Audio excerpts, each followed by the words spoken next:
Hello বন্ধুরা, welcome to my channel Shubho Haldar blog. তো ঘড়িতে এখন বাজে দুপুর 2টো। সবাইকে গুড আফটারনুন।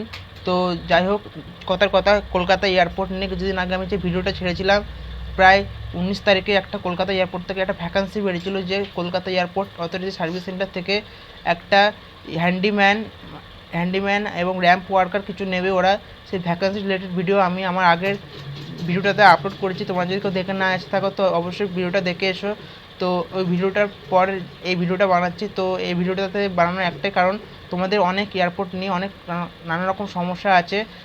তোমাদের যে ডাউট সমস্যাগুলো আছে সেগুলো আমি সমস্ত রকম ক্লিয়ার করতে এসেছি আজকে।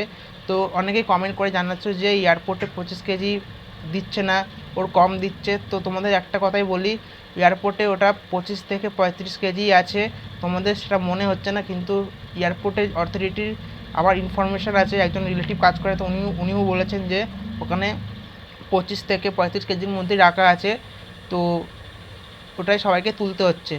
তো এয়ারপোর্টে সর্বপ্রথম অনেকে বলছে এয়ারপোর্টে কত মিটার দৌড়াতে হবে। বেশি না, তোমাদের 5 মিটার দৌড়াতে হবে, 12 সেকেন্ড টাইম ফিজিক্যাল ভেরিফিকেশানে। তো কীভাবে কী হচ্ছে, তো তোমার সমস্ত রকম ডাউট আজকে ক্লিয়ার করে দিচ্ছি। যদি ভিডিওটা ভালো লেগে থাকে অবশ্যই চ্যানেলটা সাবস্ক্রাইব করো, যত তাড়াতাড়ি পারো বন্ধুদের শেয়ার করে দাও। তো এবার কথার কথা যে আমি সর্বপ্রথম যখন আমার ইন্টারভিউ লেটার ঢোকে, তো ইন্টারভিউ লেটার ঢোকার পরে আমি এয়ারপোর্টের দিকে যাই।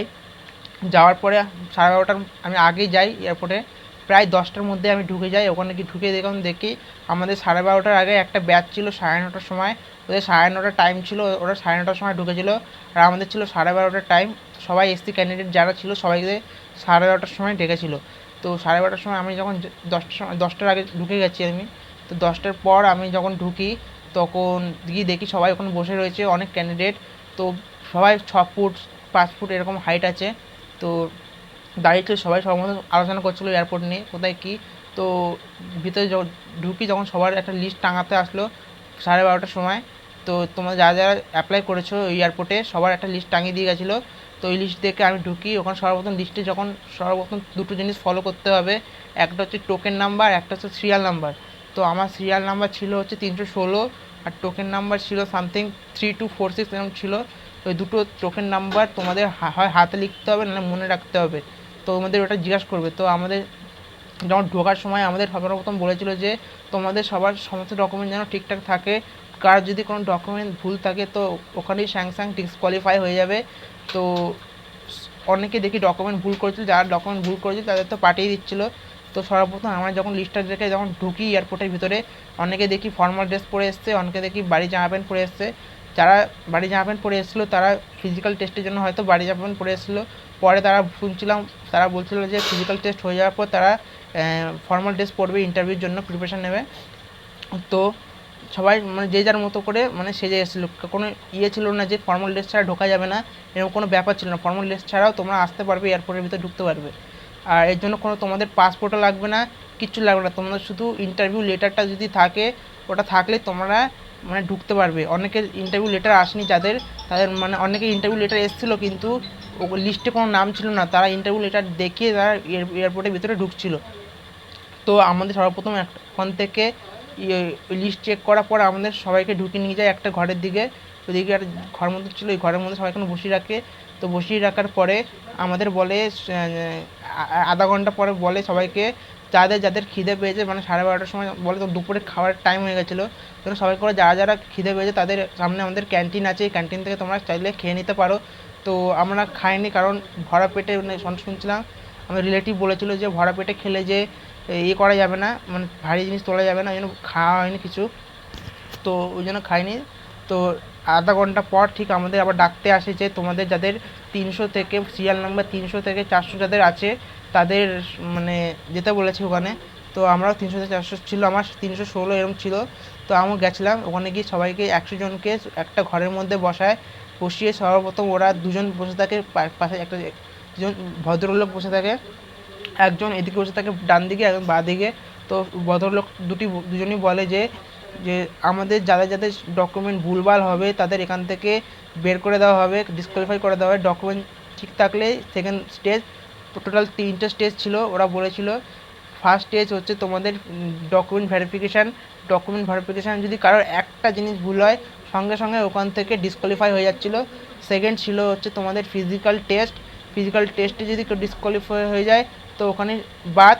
আর থার্ড ছিল ইন্টারভিউতে হয়ে গেলে তোমাদের কোনো চাপ নেই, তোমাদের হয়ে যাবে। কিছু জনের মেডিকেল টেস্ট হচ্ছিলো, যারা বলছো যে মেডিকেল টেস্ট হচ্ছে না, কিছু জনের হচ্ছিলো মেডিকেল টেস্ট। কোনার ঘরের দিকে একটা হচ্ছিলো, তোমরা হয়তো খেয়াল করোনি, তো কোনার ঘরের দিকে মেডিকেল টেস্ট হচ্ছিলো। তো এই 4টে প্রসেস ছিল টোটাল। এবার আমাকে 12:30টার সময় আমি যখন ঢুকি, মানে ঘরটার মধ্যে যখন বসি, তখন বসার পর সবাইকে বুঝিয়ে দেওয়ার পর সবাইকে এক এক করে সিরিয়াল নাম্বার করে ডকুমেন্ট ভেরিফিকেশান হলো। অনেক জনের ডকুমেন্ট ভুল ছিল, প্রায় বলতে গেলে 10-12 জনের ডকুমেন্ট ভুল ছিল। এদের ডকুমেন্ট ভুল ছিল একটু, মানে আধার কার্ড প্যান কার্ড একটু ভুল হলেই, বা কেউ যদি প্রিন্ট আউট করে নিয়ে যাও ওখানে, তাও কোনো কিছু হবে না। অরিজিনাল সমস্ত কিছু অরিজিনাল ডকুমেন্ট নিয়ে যেতে হবে, প্লাস জেরক্স। যারা ডিমান্ড ড্রাফট কেটেছো তাদের ডিমান্ড ড্রাফট নিয়ে যেতে পারো, বা এনইএফটি যারা কেটেছো এনইএফটিও নিয়ে যেতে পারো, কিন্তু তোমাদের ডকুমেন্ট সব অরিজিনাল নিয়ে যেতে হবে, সাথে জেরক্স।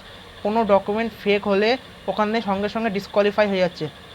তো আমার ডকুমেন্ট সমস্ত কিছু ঠিকঠাক ছিল বলে আমি ডকুমেন্ট ভেরিফিকেশানের স্টেপটা পার হয়ে যাই।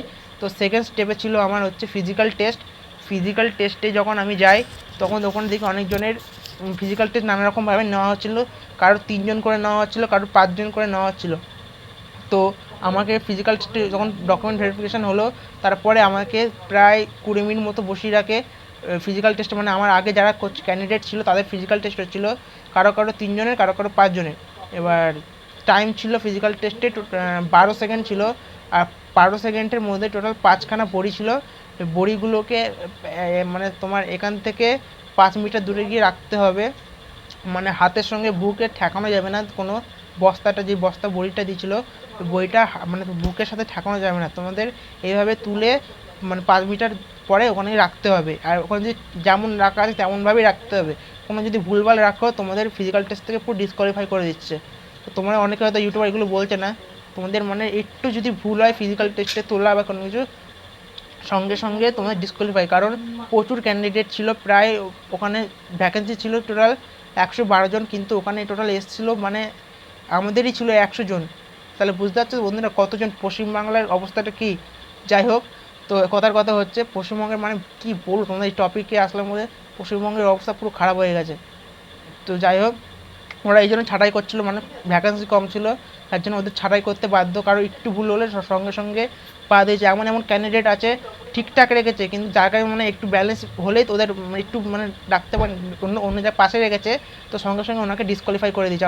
আমার আগে যারা একজন ছিল তো ওদের ডিসকোয়ালিফাই করে দিয়েছে। তো একটু ভুলভাল হলে ডিসকোয়ালিফাই হলেই মানে হয়ে যাবে।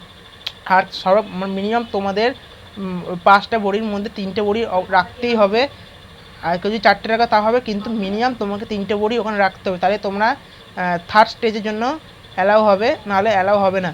তো আমি 2টো বড়ি রেখেছিলাম, 2টো বড়ি রাখার কারণে আমাকে ডিসকোয়ালিফাই করে দেয় 12 সেকেন্ডে। আমি 2টো বড়ি মানে 3টে বড়ি রাখতে পারিনি। আমার আগে সবাই মানে মিনিমাম 3টে বড়ি রেখেছিলো, আর কিছু জন 2টো বড়ি করে রেখেছিলো, কিন্তু ওখানে সবার হাইট আমার থেকে 6 ফুট মতো ছিল বলে আমাকে ওখান থেকে ডিসকোয়ালিফাই করে দেয়। এমনিও আমার ডিসকোয়ালিফাই হতো, কারণ আমি 2টো বড়ি রেখেছিলাম, তার জন্য আমাকে ডিসকোয়ালিফাই করে দিয়েছে। তো এই ছিল ফিজিক্যাল টেস্টের ব্যাপার। তো এরপর ছিল ফিজিক্যাল টেস্টে যারা পাস হচ্ছে তাদের হচ্ছে ইন্টারভিউতে সবাইকে ইন্টারভিউ টোটাল মানে প্রত্যেকটা যদি 5 জন থাকে 4 জন করে নিচ্ছে। 5 জন ক্যান্ডিডেটের মধ্যে যারা 5 জন যদি ক্যান্ডিডেট ফিজিক্যাল টেস্ট হয়, ওখান থেকে 4 জন নিচ্ছে। এবার 4 জনের মধ্যে যদি কেউ যদি 3টে মিনিমাম রাখতে পারে তো ওখানে অ্যালাউ হয়ে যাচ্ছে। 4 জনের মধ্যে যদি 2টো করে রাখে তো দুজনকে বাদ দিয়ে দিচ্ছে, এরকম করে। মানে তোমাদের মিনিমাম 3টে করে বড়ি রাখতেই হবে ওখানে। এই হলো, অ্যালাউ হয়ে যাওয়ার পর ইন্টারভিউ হচ্ছে। ইন্টারভিউতে থেকেও অনেকে বাদ হয়ে যাচ্ছে, মানে অনেকেই বেশিরভাগ ক্যান্ডিডেট ইন্টারভিউতে ছাড়াই হচ্ছে, কারণ ভ্যাকেন্সি খুব কম। আমার রিলেটিভ বলছিল বেশিরভাগ ক্যান্ডিডেট আমাদের ছাড়াই হয়ে যাচ্ছে। তো ভ্যাকেন্সির সংখ্যা মানে প্রচণ্ড কম, যার জন্য ওদের ছাড়াই করতে বাধ্য, মানে একটু ভুল হলে ওরা বাদ দিয়ে দিচ্ছে সঙ্গে সঙ্গে। তো ইন্টারভিউ থেকে অনেকে ছাঁটাই হয়ে যাচ্ছে। তো ইন্টারভিউ পরে তোমাদের 2 মাস পর তোমাদের জয়েনিং লেটার আসবে তোমাদের জিমেলের মধ্যেই। তো আর সবাই যাদের মানে যারা শিডিউল কাস্ট ক্যান্ডিডেট, তাদের যারা West Bengal scheduled caste candidate, তাদেরকে সবাইকে বলছে যে তোমরা যারা শিডিউল কাস্ট ক্যান্ডিডেট আছে তোমাদের সেন্ট্রাল গভর্নমেন্টের শিডিউল কাস্ট ক্যান্ডিডেট হওয়ার জন্য অ্যাপ্লাই করতে হবে। তোমাদের ইন্টারভিউ লেটার যখন আসবে, মানে জব লেটার যখন আসবে, তার 2 মাস আগের দিয়ে তোমাদের মানে অ্যাপ্লাই করে রাখতে হবে। মানে ওখানে সিলেক্ট হয়ে যাওয়ার পর তোমাদের শিডিউল কাস্টের জন্য, সেন্ট্রাল গভর্নমেন্টের শিডিউল কাস্টের জন্য তোমাদের অ্যাপ্লাই করে দিতে হবে। এই হচ্ছে প্রসেস। ওটা হয়ে যাওয়ার পর তোমরা পুরোপুরিভাবে জয়েন হতে পারবে।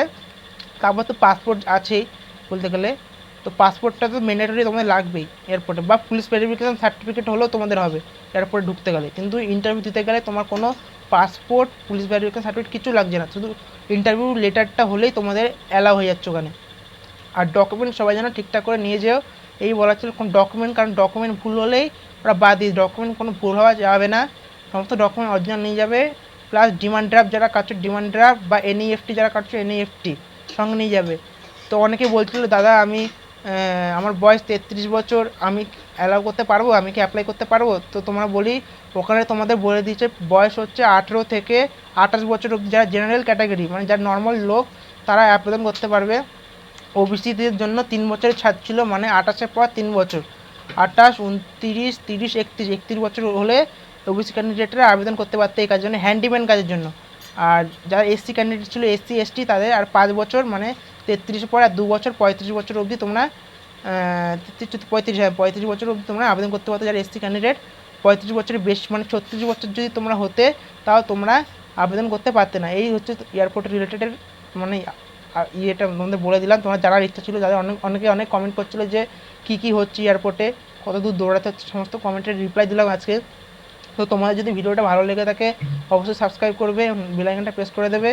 আর হচ্ছে যে তোমাদের খুব তাড়াতাড়ি আমি নতুন এয়ারপোর্ট রিলেটেড ভ্যাকান্সির আপডেট নিয়ে আসতে চলেছি। তো এআই এয়ারপোর্ট সার্ভিস লিমিটেড থেকেই ভ্যাকান্সিটা বেরাবে। তো কোনো ইউটিউবার তোমাদের এটা দেবে না, আমি যেটা দেবো। খুব তাড়াতাড়ি আসতে চলেছে এয়ারপোর্ট রিলেটেড ভ্যাকান্সি। তো এয়ারপোর্টের সম্বন্ধে, এয়ারপোর্টে আবেদন করতে চাইলে অবশ্যই আমার চ্যানেলটাকে সাবস্ক্রাইব করতে হবে এবং বন্ধুদের শেয়ার করো ভিডিওটা যত তাড়াতাড়ি পারো। কোন ইউটিউবার কী দিচ্ছে আমি জানি না, অনেকেই টেলিগ্রামে ছাড়ছে এয়ারপোর্ট রিলেটেড, সমস্ত কিছু মানে ফ্রড আছে, ফেক আছে।